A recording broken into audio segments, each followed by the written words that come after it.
It's story time. So, I wanted to share with you one of the memories that has been coming up to the surface for me a lot lately, especially in around sharing my voice and really standing up in my voice. That is a big part of who I am, and I know that my voice is my medicine. And I remember back when I was, oh gosh, I probably would have been about 8 or 9, somewhere around there. And my family at the time, my grandfather had actually hosted the world auctioneering competition, which was so amazing that he was able to host it in Canada because normally it's held in the States. And within that, as a kid, all of the grandkids, so me and my two other cousins, we had the opportunity to sing the national anthem at the opening ceremony of this competition. And me being me at the time, I was like, yes, bring it on. I love being able to, be in the spotlight per se. And I remember I took over the mic. So my other two cousins that were sitting beside me, they were all younger. I was the oldest. And they were sitting beside me, and I just took over the mic and I was just belting it out. I did not have a care in the world what I sounded like, how it came through, none of that. And here I am, I'm belting out the national anthem. And afterwards, I got quite a bit of ridicule from my family, and it came from a place of not that I had done anything wrong, but there was a lot of making fun of, side comments. It wasn't intended to be cruel by any means. So I wasn't necessarily in trouble, but it was more of this, oh, yeah, you like to be the center of attention, and oh, don't quit your day job, like your voice isn't that good. So it really was about, just telling me like, hey, maybe you should double check and think about it. Like, you can't carry a tune, you can't carry pitch, um, you know, don't quit your day job sort of thing. Like, you can't make a living at singing, all of those comments that were, again, they weren't coming from a place of trying to hurt me, but those comments, they stuck with me even into my teen years and my adult years, and even like into my early 20s. People would still bring it up. Anytime that I would be singing in the car, or I would sing something, or anything like that, I would be reminded of this time where I took control of the mic and I was singing my little heart out and I couldn't carry a tune. And I feel that a lot of us have a similar story to that when it comes to using our voice and standing up and speaking our truth. We all have, not all of us, but I'm sure that there's a few of you that can relate on some level to that story. And again, it's not coming from that place of being cruel or being mean. It's coming from that place from family of going, hey, maybe just have a second thought about this. And so growing up, I always believed that I was not musical, that I could not carry a tune, that I was a horrible singer. I had a horrible voice when it came to singing. So these were all of the belief systems that were sitting there in my field. And as I started to step up in my business and within the shamanic work, I had to do a lot of work on that. And I really had to really come from that place of going, I'm going to just use my voice how it feels right for me. And it's in with anyone who has ever experienced my work or has experienced a healing with me or has done any sound healing or drum healing or anything like that in my field, they will be the first ones to tell you that I use my voice so much. And I have these beautiful tones that come out and these beautiful frequencies that vibrate through my body and through the body of my clients. And it took me so long to embody how to sing with my drum. And when I say sing, I'm not singing in the traditional sense of, listening to a melody on the radio. For me, it feels like I am singing soul language. I am singing that light language, that beautiful energy frequency that is coming up through spirit. And it's so empowering to be able to look back on that memory and go, that was the first. That was me exploring my voice. And even though at that point it got shut down, and it felt scary for me to really open up that channel again and to open up that voice, that now, looking back and the work that I've done and the healing that I've done in around that, I now feel in a space where it is safe for me to open up my voice, to share my message, to speak my truth, to sing my truth, and to allow that beautiful voice to come through. So this is your reminder that no matter what that programming, what that conditioning is, that subconscious background of feeling that it's unsafe for you to use your voice,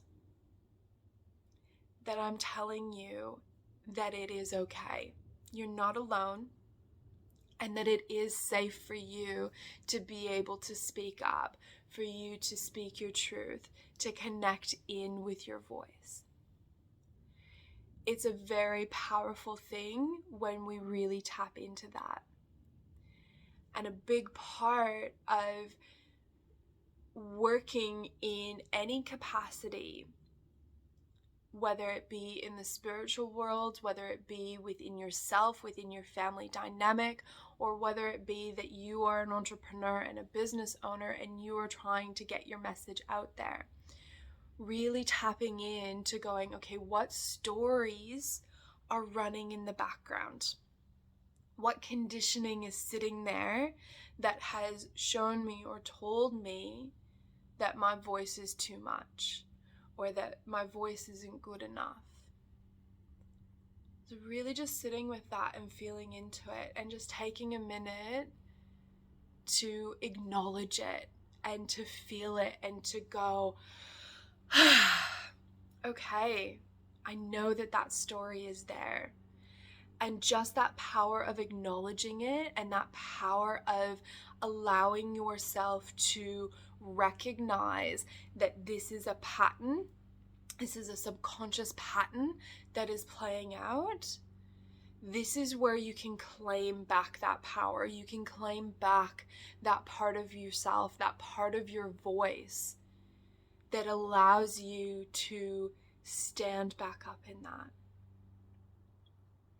And for all of my entrepreneurs out there who are struggling with this at the moment, because it can feel like a challenge, I get it.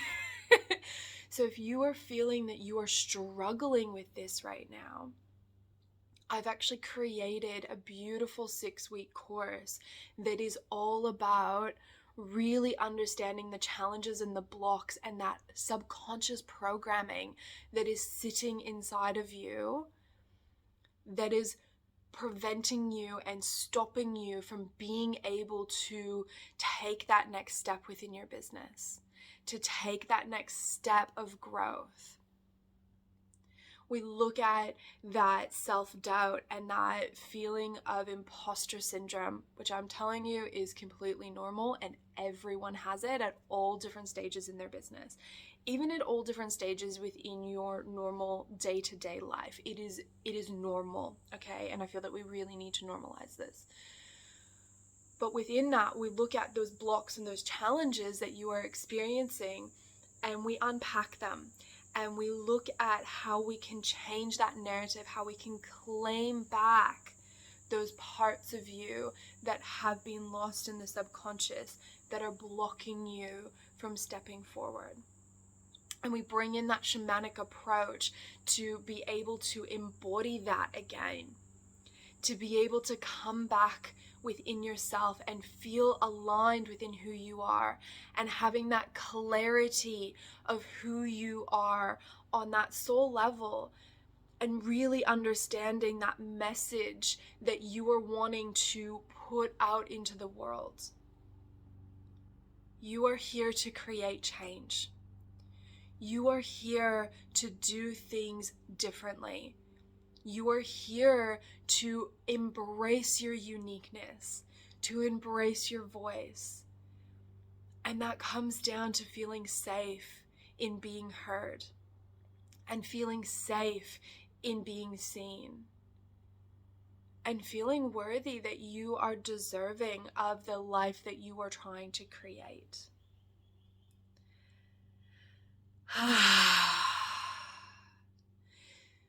If this is calling to you, if this is resonating with you, if you are feeling ready to really step out, to really embody who you are on that soul level, and to embody that beautiful uniqueness of who you are, and allowing that to come and shine through into your business, to reach the people who are ready to hear what you have to say, then this is the course for you. There is more information in the link in my bio or on my website, soaringsparrowhealing.com.au. You will find all of the information there for this soul business alignment. And it is truly the shamanic approach to aligning you and your business. Because let's face it, you are unique. So is your business. So we don't necessarily need to try and fit into a different box just to be seen and heard. So stand up in your uniqueness. Allow yourself to be unique. Allow that uniqueness to come through. And allow that to shine through. I'm looking forward. There's only 10 spaces available because this is a very intimate course that I am creating for you. So there's only 10 spaces available. And we start next week. We start on the 22nd of February. And we go live. We connect in live every week. And there will also be that accountability for you to connect in and to really start showing up in your business and working through what is challenging you, what is blocking you from taking that next leap of faith. And we also get to connect in with some of the beautiful shamanic teachings and connect in with some animal energies that can help support you in this, in really unlocking and finding that voice and standing up and connecting in with your soul aligned clients that you are ready to attract, that you are ready to call in, that you are ready to expand with. I am so looking forward to honoring you and welcoming you into this space. Oh, my beautiful people, we will chat very soon.